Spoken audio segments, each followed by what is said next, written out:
Exit poll को exit poll कहना गलत है। ये बिना ईमानदारी से किया गया है, इसमें कोई ईमानदारी नहीं है। एग्जिट पोल नाम पर एक कलंक है। हालांकि ये एग्जिट पोल हमारे लोकतंत्र पर कलंक है। इंडिया जनबंधन को 295 सीटों से ऊपर ही मिलेगी। 2004 में अटल बिहारी वाजपेयी जी को प्रचंड बहुमत सारे एग्जिट पोलों ने दिया, और क्या हुआ? अटल बिहारी वाजपेयी जी का एग्जिट हो गया। 20 साल बाद वही इतिहास दोहराया जाएगा।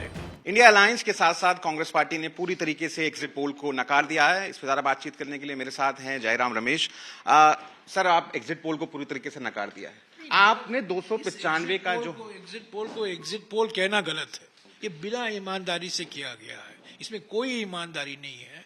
ये उस व्यक्ति का पोल है जिस व्यक्ति का खुद का एग्जिट 4 तारीख को गारंटीड है, तो इसको एग्जिट पोल कहना मैं समझता हूं एग्जिट पोल नाम पर एक कलंक है। हालांकि ये एग्जिट पोल हमारे लोकतंत्र पर कलंक है। जिस तरीके से ये करवाया गया है, जो आंकड़े निकाले गए हैं, जो बिल्कुल विपरीत है, जो जमीनी हकीकत है हर राज्य में, किसान, श्रमिक, पिछड़े वर्ग, महिला, युवा, जिस तरीके से उन्होंने वोट दिया है, वो एग्जिट पोल में तो कुछ दिखाई नहीं देता। इतना प्रिसाइसली आप 295 के आंकड़े पर कैसे पहुंचे? बिकॉज आप बहुत श्योर हैं। कल 2 घंटे की बहस हुई। सर, इंडिया जनबंधन के पार्टी के नेता मिले, खड़गे जी के घर में मिले, बातचीत हुई। हर सीट में, जितनी सीटों में हम मजबूत हैं, किन सीटों में हम कमजोर हैं, जहां हम लड़ाई में हैं, जहां हम आगे हैं, कहां हम पीछे हैं, सब ईमानदारी से हमने बात की और इस एक सामूहिक नतीजे पर हम पहुंचे कि 295 सीटों से कम मिलना बिल्कुल असंभव है। इंडिया जनबंधन को 295 सीटों से ऊपर ही मिलेगी। याद रखिए 2004 में क्या स्थिति थी।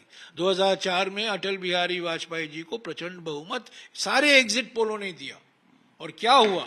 अटल बिहारी वाजपेयी जी का एग्जिट हो गया और मनमोहन सिंह जी प्रधानमंत्री बने, कांग्रेस की सरकार बनी, यूपीए की सरकार बनी।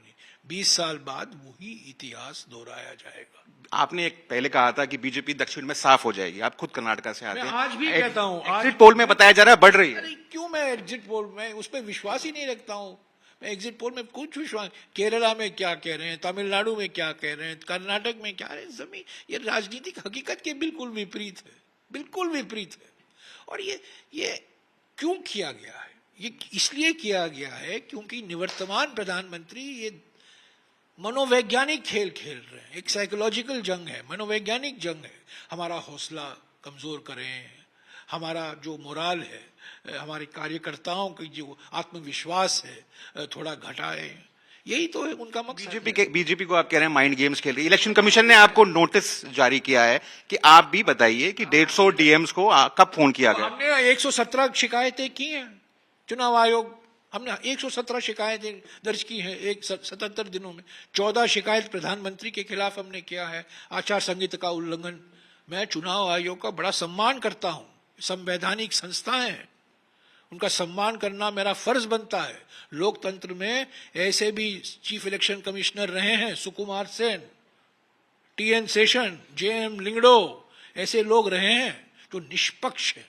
निष्पक्षता सिर्फ शब्दों से नहीं आता, प्रवचन से नहीं आता, प्रेस कॉन्फ्रेंस से नहीं आता।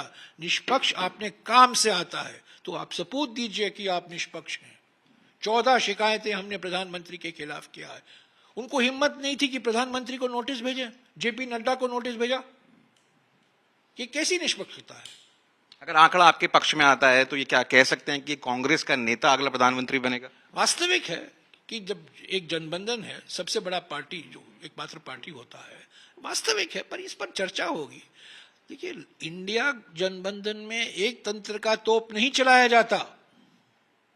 इंडिया जनबंधन में लोकतंत्र की शहनाई बजा दी जाती है। ये 224 का चुनाव एक तंत्र का तोप बनाम लोकतंत्र की शहनाई, यही है। थैंक यू हमसे बात करने के लिए। ये थे जयराम रमेश, पूरे कॉन्फिडेंट कि सरकार 4 जून को इंडिया अलायंस की बनेगी। लोगों के साथ मैं राहुल गौतम, आज तक के लिए।